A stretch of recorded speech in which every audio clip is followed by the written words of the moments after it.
A spiritual and national icon is emerging from what was once a featureless desert. An immense project involving thousands of workers toiling in searing temperatures for more than 12 years. This was the grand vision that's becoming a reality. Abu Dhabi's Sheikh Zayed Al Nahyan Grand Mosque. Building the biggest mosque in the region required an enormous multinational undertaking. The final result is intended to be spectacular, not only in sheer size, but also in its elegant beauty, because this megastructure is an artistic statement on a massive scale. The world's largest chandelier will be the crowning glory of the main prayer hall, while the world's largest carpet is being assembled from Iran. This will be one of the largest projects of its kind anywhere in the world, covered from end to end in the purest white marble.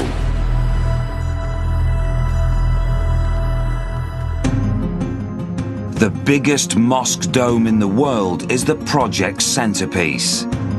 A global quest to find the purest white marble and the very best marble craftsmen in the world extends to Italy, Macedonia, and even China. Hundreds of artisans cutting and shaping tens of thousands of intricate pieces to assemble a gigantic jigsaw puzzle of monumental marble.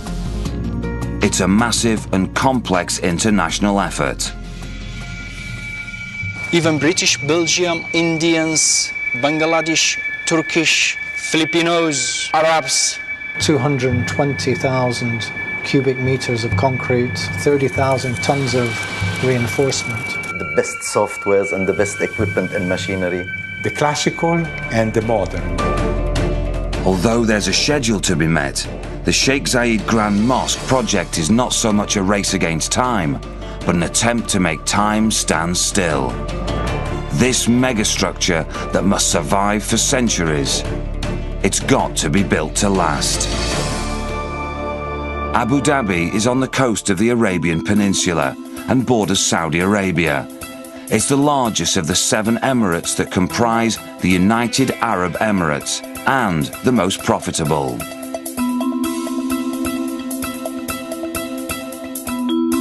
Abu Dhabi city is on an island, and its downtown area was already fully occupied, with skyscrapers and new construction.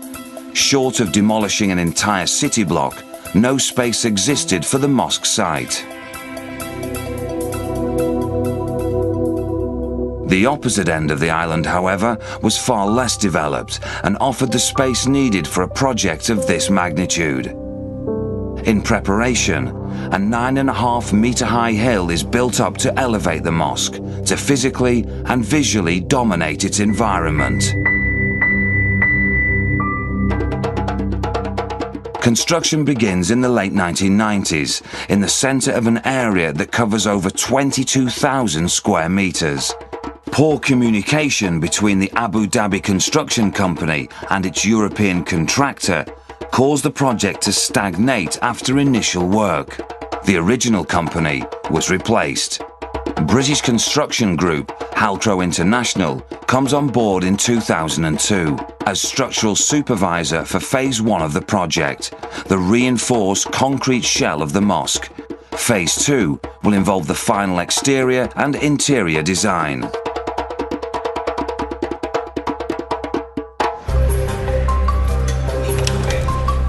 Sami Al-Khazaz heads up the Halcro team, initially responsible for the completion of Phase 1. Great consideration was given to the durability, and the reason for this is the aggressive environment in which this building is being built. Aggressive environment doesn't just refer to the temperature, it's the air salinity that's the real danger. The problem with salt in the air is that it combines with the moisture in the air, and chlorides are produced, and chlorides attack the reinforcement within the concrete. So we try and achieve a concrete with as low a permeability and porosity as possible. This is the steel that's meant to last for centuries. The reinforcement that provides the strength at the core of the foundation piles. Test bores went down first through sand, then mud, then gypsum, until at a depth of 27 meters, solid mudstone was found to support the piles meant to carry the enormous weight of the mosque. It's sedimentary rock, comprised primarily of clay. The location of a solid foundation solved one problem, but at this depth, a second challenge presented itself.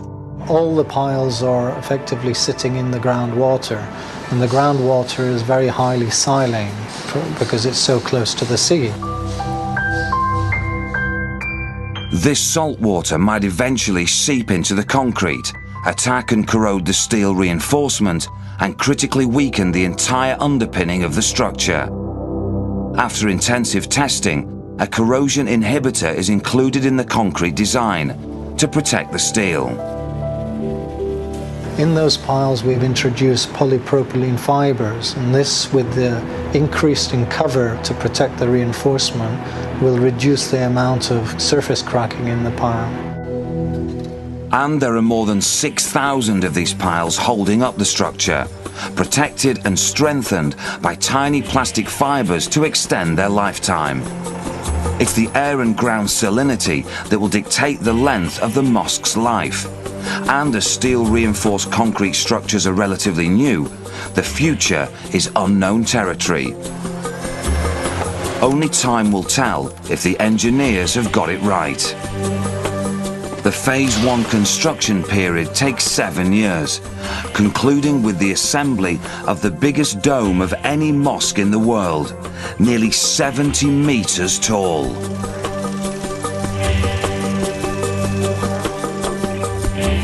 A massive ring beam of steel-reinforced concrete, more than 35 meters in diameter, supports the dome, which is comprised of 72 precast concrete segments.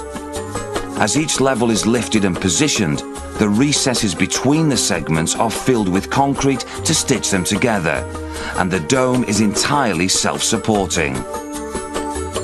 Once all 3 levels are in place, the dome is capped with a final pour of concrete, strongly steel reinforced, because this is the point from which the mosque's central chandelier will hang, all 12 tons of it.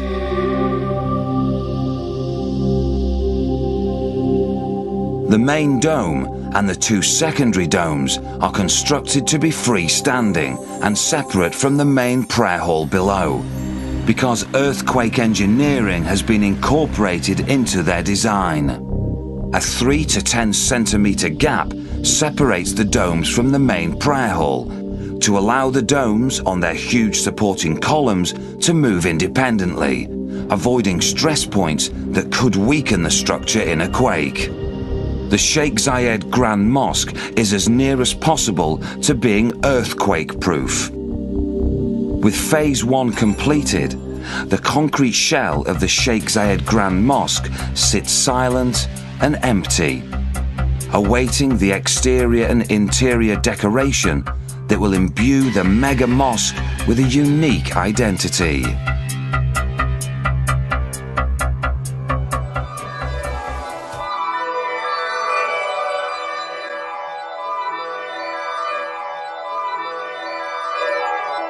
Phase 2 of the Sheikh Zayed Grand Mosque project will involve it being clad inside and out with white marble and the installation of the largest chandelier and carpet in the world.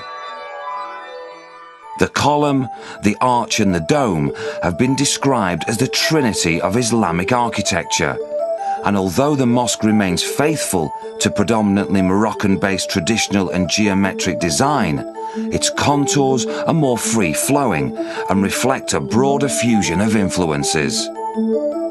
The design includes 407-meter-tall minarets, 82 domes of 7 different sizes, 96 columns inside the main prayer hall, and 1,096 columns supporting the arcades.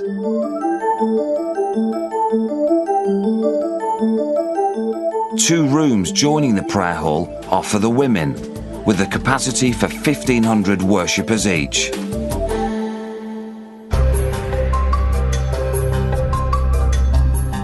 Kaula Al-Suleimani is an engineering graduate from the UAE's Al Ain University, first joining the project as an engineer, becoming deputy project director, then moving up to the top job of project director. As a woman working in construction field, it is not easy. Everybody putting his eyes on this project, as government, as peoples, as foreigner. Why they change? Who allowed them to change anything? She meets with her key associates to discuss keeping the project on schedule. The late 2007 deadline for the completion of the mosque structure must be met without cutting corners or compromising the project's integrity. The objective is to give Abu Dhabi a national icon that will last for centuries, so a quick fix to meet the deadline is out of the question. Although speed's a necessity, completion can't be achieved at the expense of quality, and that won't be easy. Hill International's Samir Ohamud is now under pressure and consults with his engineers about how to achieve the 2007 deadline. Trenches need to be dug and cables laid to fully access the power supply beneath the mosque. Long underground tunnels await electric cables. Much still needs to be done, and time is not on the engineers' side.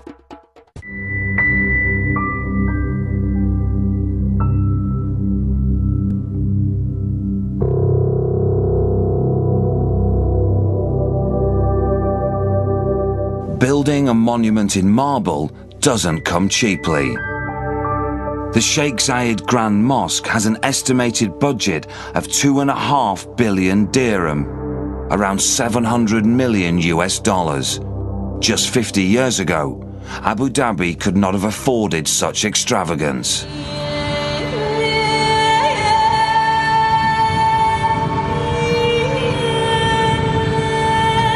At that time, Abu Dhabi had a population of 46,000 people, had no infrastructure, and apparently no future. A collection of tents, huts, and crude buildings, it appeared destined to remain an impoverished desert community on the coast of the Persian Gulf. Neither self-sufficient nor profitably productive, it had relied primarily upon its pearl and fishing industries for its livelihood. But all this was soon to change, when it became the financial linchpin of the United Arab Emirates. Massive oil deposits eventually made the Emirate of Abu Dhabi the key component of one of the richest nations on earth, the United Arab Emirates. Although the Emirate of Abu Dhabi is only slightly smaller than Scotland, and mostly arid and inhospitable desert, the source of its wealth lays elsewhere, off its coastline, just over the horizon in the Persian Gulf. It pumps 89% of all the United Arab Emirates oil and generates an annual income of 187 billion US dollars. Abu Dhabi City grew rapidly to become a high-rise modern metropolis, and the population of the Emirates swelled to over 2 million, not due to a prodigious birth rate, but an influx of foreign workers. More than 60% of the population are expatriates from all around the world. Its success story is largely due to one man. President of the United Arab Emirates for 33 years, Sheikh Zayed bin Sultan Al Nahyan was a visionary leader who plotted his nation's path towards prosperity and growth. The UAE now boasts the largest number of construction tower cranes in the world. The Emirate of Abu Dhabi has more than 2,200 mosques, but Sheikh Zayed had wished for one more. A masterpiece that would become the jewel in the crown of Abu Dhabi. He had a vision for creating a mosque with various architectural detail from all over the Arab world. And his vision was to create a mosque for all Muslims from whatever countries within the Islamic world. Sheikh Zayed passed away in November 2004. His son, Sheikh Khalifa bin Zayed Al Nahyan, was elected President of the United Arab Emirates. The Sheikh Zayed Grand Mosque is being constructed under extremely inhospitable conditions because whereas Abu Dhabi has oil in abundance, it has very little fresh water and relies upon desalinating seawater. Although oil is the desert emirate's lifeblood, water is also vital for its survival. On the construction site, practically all workers carry water bottles to counter the ever-present danger of dehydration. In soaring midsummer temperatures, the danger to workers is of losing water faster than it's being replaced. In this region, heat is one of the main problems that we have. Terrible hot, yes, extremely hot. And really you can fry eggs on site. Sweating all time, you want to take out clothes really from your body, you know. Dehydration is the major problem. There are many laborers who suffer dehydration problems. The human body can go into severe shock when it lacks water, and unless quick action is taken, the consequences can be fatal. Midsummer temperatures can go up to around 48 degrees centigrade, but with the humidity at sometimes 100 or 100+%, the conditions are very difficult to work in. Over the last 2 years, the government have imposed a restriction of working during the hottest times of the day, between 12 and 4 o'clock in the afternoon. Normally we don't cast concrete in the ambient temperature above 38 degrees centigrade. So in the hottest months of the summer, we can only cast at night where the temperatures are below that. This has an effect on the curing, the hydration of the concrete during the curing period. Just how critical is this concrete pouring temperature, and does it mean that if it's incorrect, the structure will eventually fail? I would never say the concrete would fail. You may not achieve the strengths that you want. Under the most extreme conditions, this is what might happen if sufficient strength is not achieved. Rigorous pressure tests are undertaken to ensure that the concrete design mix can stand the strain.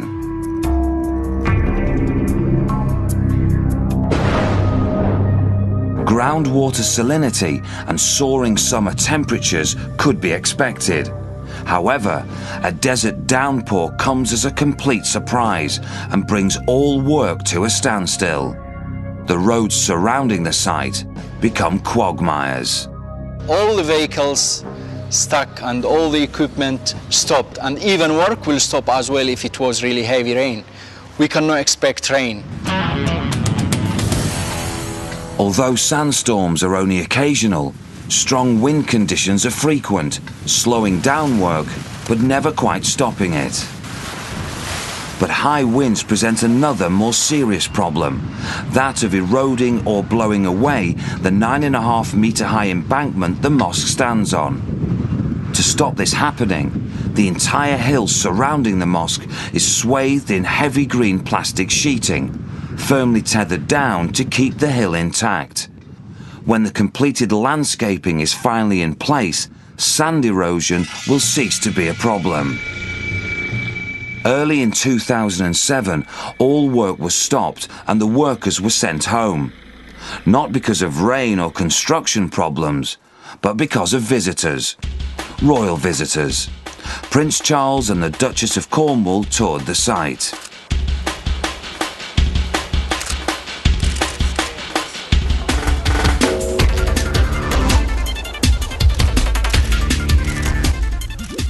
For security reasons, the workers were absent. but the press were not.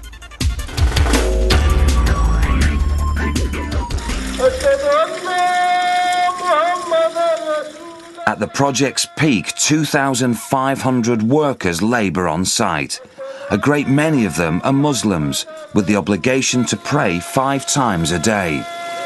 This has been factored into the construction schedule, with on-site mosques for religious devotions. Safety officer Houmadan Saleh tours the vast site every workday. With so many workers on site, prevention of industrial accidents has high priority. He's in the world's biggest mosque dome, and decorative panelling has already been installed around its inner perimeter. Shortly, the top of the huge dome itself will receive similar treatment. Sufyan S. Saleh is the subcontractor responsible for providing the internal ceiling and dome panelling. Even though we used high technology, even though we used the IT, the best softwares and the best equipment and machinery, we had to go back to the basics, to the human artistic side. The artists were the Moroccans. They're the ones who created the gypsum designs and the positives from which the glass reinforced gypsum was produced. So the designs and concept and the decoration was all the creation of Moroccan artisans. It's a generation business, and they do it by hand. They can carve it, they give it all the life that you need to show in this type of carving. So we had to use these people to create the basic carvings, which were transferred into electronic information with the IT technology, with the CAD/CAM carving machines, and to end up with big production of these highly artistic carved items, yet retaining the basic hand artistic part. On the factory floor, a high-strength gypsum and mineral mix is combined with tiny slithers of fiberglass and sprayed on one of the thousands of moulds. When set, it is both strong and relatively lightweight. We had to do a 3D simulation to finalize all the geometry, because these units cannot be adjusted. They are not aimed to be adjusted on site. They have to fit accurately, and they do not only fit in terms of geometry. So if you have 2 pieces that you like them to fit, you have to ensure that their sides fit, side to side, left, right, up, down, bottom. And not only that, you have all the carvings that have different depth, and those carvings should match the carving of the adjacent panels. So you don't have the luxury to adjust anything on site. Once there, they have to be correct. It's over 12,100 panels. Dominating the factory floor is a vast curved wooden cradle, in which pre-assembly of dozens of panels is taking place. Scores of these heavy pre-assembled sections are required, and they'll be secured overhead in the main prayer hall. I would say the heaviest ones were in the range of 700 to 800 kilograms. They are quite heavy as a decorative unit. Maybe the weight of your car, but that you are hanging onto a dome or on the ceiling. In phase 2, the grey, austere concrete vanishes, to be sheathed in dazzling and decorative white. Few projects have used as much marble as the Sheikh Zayed Mosque, which was conceived to have the whitest marble ever found, like another wonder of the world, the Taj Mahal. Marble has been a key feature of Islamic structures, valued for its beauty, strength and resistance to fire and erosion. Phase 2 of construction involves the local company Sixco, coordinating and supervising the work of 38 international contractors.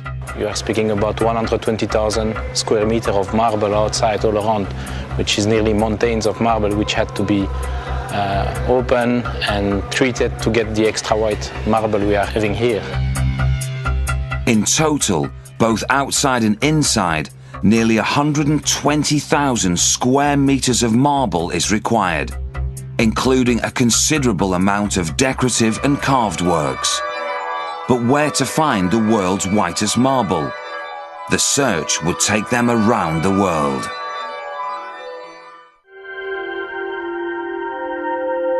Building the Sheikh Zayed Mosque requires a search for the purest white marble in the world, particularly for the prayer hall interior. This is where Italy now contributes its expertise. Milan in northern Italy is a city long renowned for being on the cutting edge of innovative design.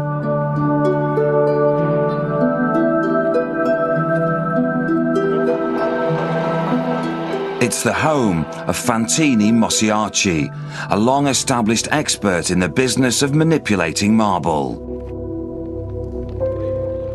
When approached to tackle the task of providing and crafting pure white marble on the mammoth scale that the project required, the company contacted Lorenzo Carmelini and an interior design firm, a company with a close association with Gianni Versace on hotel and boutique projects. Although a schedule had to be met, to create a timeless masterpiece in marble would obviously require time. Spatium were one of the only architects who could transfer Sheikh Sultan's ideas and visions into reality. Sheikh Sultan was very interested in the floral concept of the mosque. The image that the client, Sheikh Sultan, had in mind, it was the Mosque of the Flowers. And Spatium were very good at transposing that idea into samples, drawings and designs. The material we suggested for the realization of, physical realization of the wall was the marble. He wanted something very, very white, very important, and we had to find a very rare kind of white marble, and it has been taken from an Italian quarry which is producing maybe the most beautiful and pure white from all over the world. Marble that's white and crystalline as the snow found in the Val Venosta Alps in northern Italy at the Acqua Bianca quarry.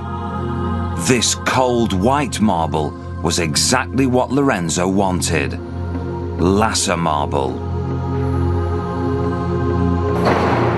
It's found high among the snow-capped mountain peaks and comes from inside a deep gallery quarry. In near-zero temperatures and often loosened with explosive charges, the marble is cut into huge slabs on the spot.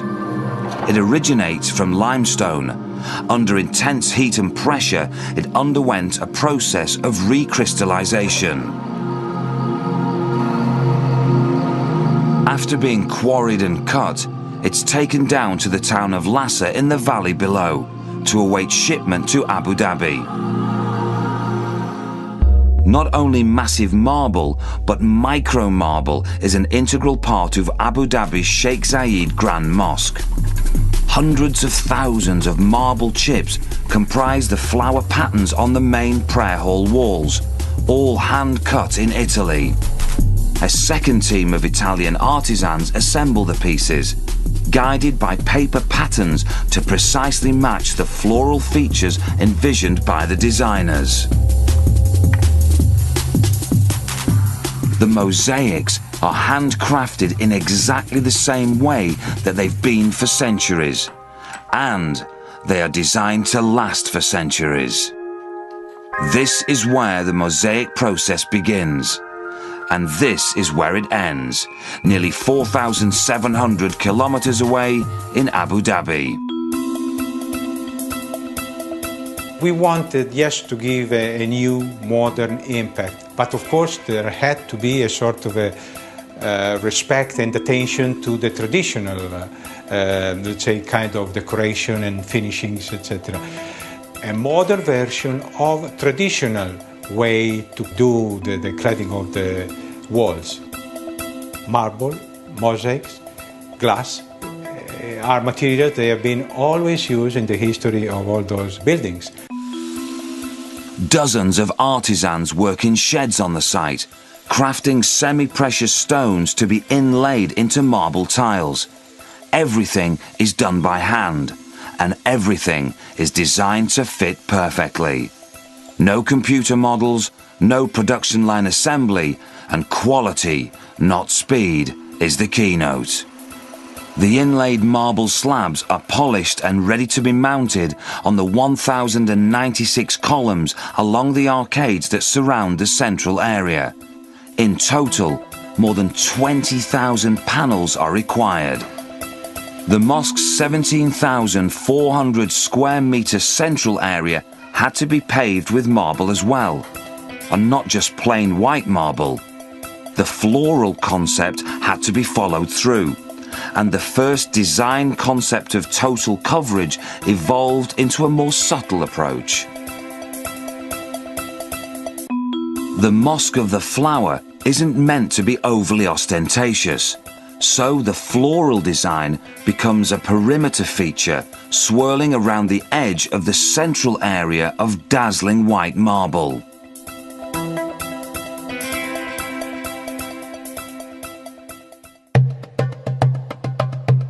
The complex web of steel scaffolding is beginning to come down in the main prayer hall, and the interior of the main dome is at last revealed, fully panelled and awaiting the arrival of the world's biggest chandelier. Thomas Faustig is in charge of the chandelier's construction, which is being manufactured and assembled in his Munich factory in southern Germany. However, his designers and engineers aren't working on just a single central chandelier. They are extremely large, 10 meters diameter by 15 meters height. That is equal to a 5 to 6 story building. There are two secondary chandeliers with a diameter of 8 meters and a similar height. And there are another 4 smaller ones, but small is not small. They are 4.5 meters, something like that, but in comparison small.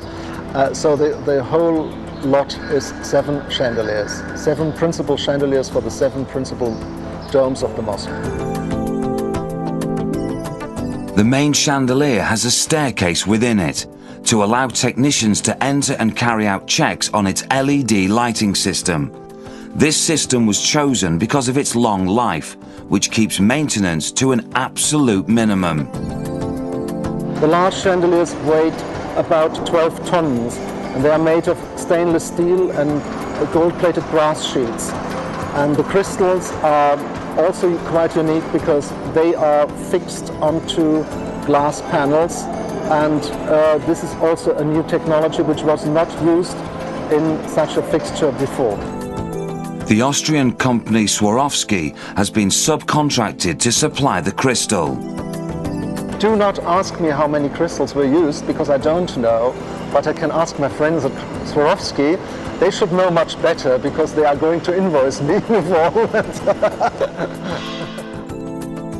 Swarovski will be billing Faustig for nearly 40 million pieces of fine crystal. The chandelier is made of the best materials available, without any oxidation. It's all stainless steel and gold-plated brass. It should last for the next 1,000, 2,000, 3,000 or even more years, because nothing can go wrong. This one will be the new Guinness Book record chandelier, yes.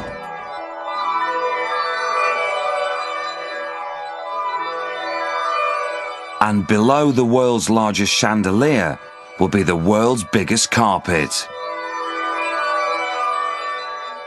It's being woven across the Persian Gulf in Iran and designed by Iranian artist Ali Khaliki.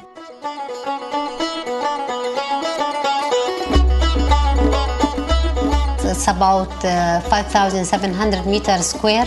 It's been woven in Iran by hand, totally by ladies, women who's doing this. About 1,200 women work in 3 shifts to finish this carpet. It consists of 9 pieces. 1, 2, 3, 4, 5, 6, 7, 8, 9. About 2.5 billion knots in the total carpet, maybe more. The size it will be about 5,700 square meter, and the weight will be 47 ton, because there's a 12-ton cotton they're using, and the rest is the wool. It's take about 2 years. The 9 segments will be shipped to the Sheikh Zayed Grand Mosque, where a further task is being undertaken. The carpet segments must be seamlessly woven together as they are laid in the main prayer hall. This will produce the impression of a single piece that covers the entire area, and the Iranians have been flown in to carry out this task. 50 to 60 people going to work for 4 months. It's something unique. And our carpet's considered to be the biggest one in the world.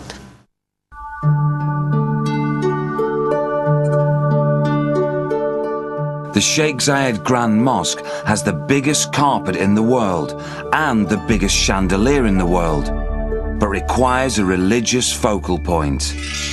To complete their contribution, the Italians now provide an innovative design for the mosque's most important feature, its prayer wall, featuring the 99 names of Allah. To fully realize his unique concept, Lorenzo Carmelini required a special quality of marble, and for him, that could only be found in one place.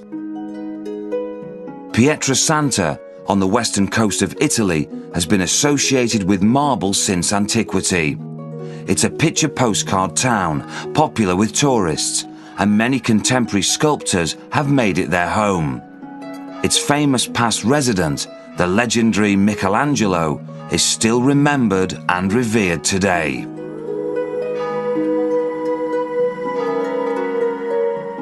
What gives the town its fame is its close proximity to one of the world's oldest and purest sources of white marble, here in the mountains, less than 15 minutes drive away.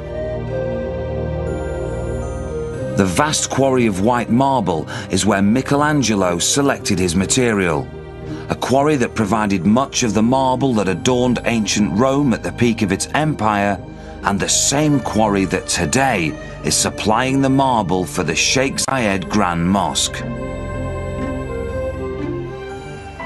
The prayer wall is being assembled from local white Bianco P marble, and it's been chosen from this particular locality because its colour is subtly different to that of the main prayer hall material from Lhasa. The intention is to have the distinctive prayer hall wall stand out from its surroundings. The Lhasa marble is cold white, and the Pietrasanta marble has a warmer, milky colour. In another factory, further individual pieces are being cut and crafted, and within weeks, everything will be shipped to Abu Dhabi for reassembly. Creating a monument in marble requires a lot of stone, and the quarries in Macedonia eventually provide an affordable solution. There was a search around the world for white marble to try and source the purest white marble in the volumes that were required for this project. The marble from Macedonia that's to encircle the huge supporting columns in the main prayer hall is cut into thick slabs and shipped to Dongguan in southern China. This industrial city is one of the many worldwide locations contributing expertise to the project, and Kaula Al-Suleimani and her advisors regularly visit all of them to check on product quality and progress.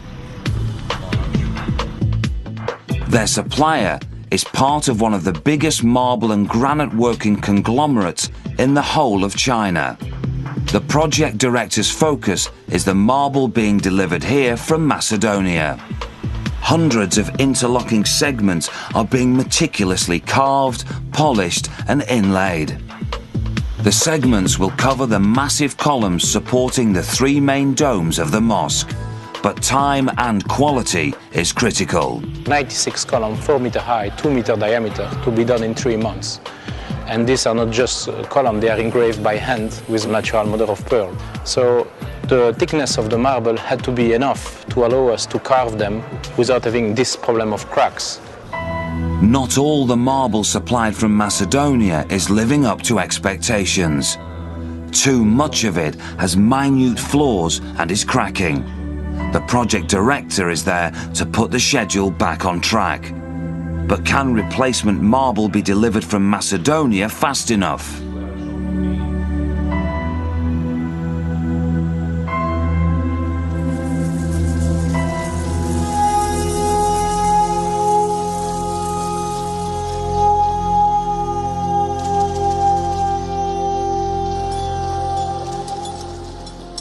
The exterior marble cladding for the 82 domes of the mosque has been completed. All that remains is for them to be capped with decorative pinnacles, and those for the main domes are of considerable size. They've been fabricated from advanced composite material, and their surfaces covered with golden glass mosaic tiles. Their placement requires personal care and attention.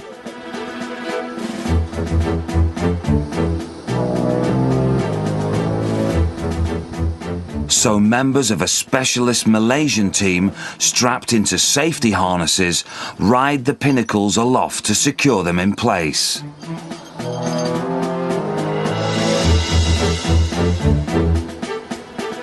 Capping the three main domes is the most dizzying and delicate operation of all.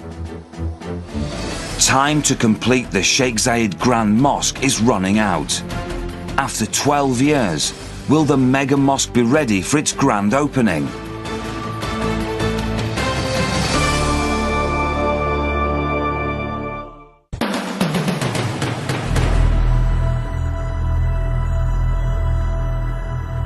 The opening of the Sheikh Zayed Grand Mosque is now just days away. All 5,700 square meters of the world's biggest carpet in the main prayer hall have been vacuumed clean. The huge doors of the main prayer hall are closed for the air conditioning system to be fired up. Below ground, cool air is pushed through a long maze of massive ducts from the air conditioning plants.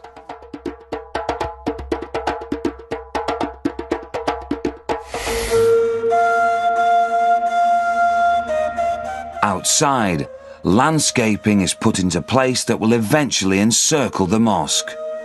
And as shadows lengthen, the work of cleaning and polishing in the central area goes on long into the night.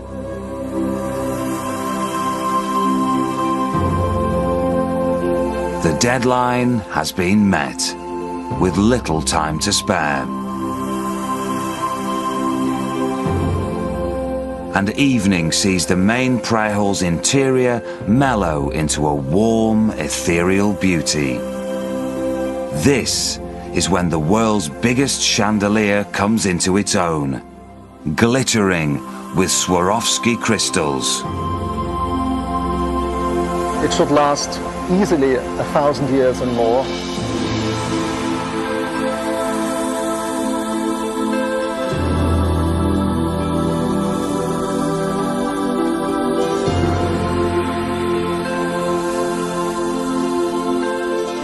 It is a huge project. It's considered the third largest mosque in the world. Non-Muslims aren't usually allowed into mosques in Abu Dhabi. However, the Sheikh Zayed Grand Mosque is an exception.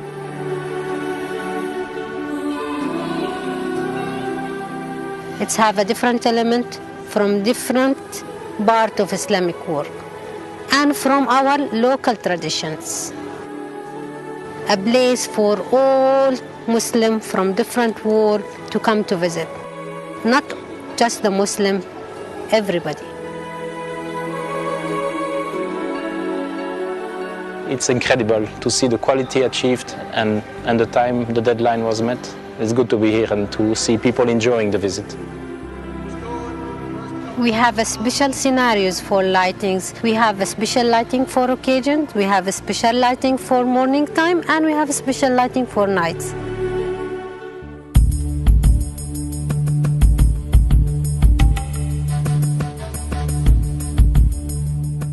The mosque is surrounded by 22 towers, each of them fitted with up to a dozen special effect floodlights. The exterior lighting design recognizes the connection between the lunar cycle and the Islamic calendar. As the moon waxes and wanes, the shade of the white, blue, white light varies. So in other words, the whole surfaces of the building become a mimic of the moon. In order to add some dynamic lighting, we've decided to add some animations to these intelligent luminaires, to add cloud shades crossing the building towards Mecca direction, suggesting more spiritual clarity.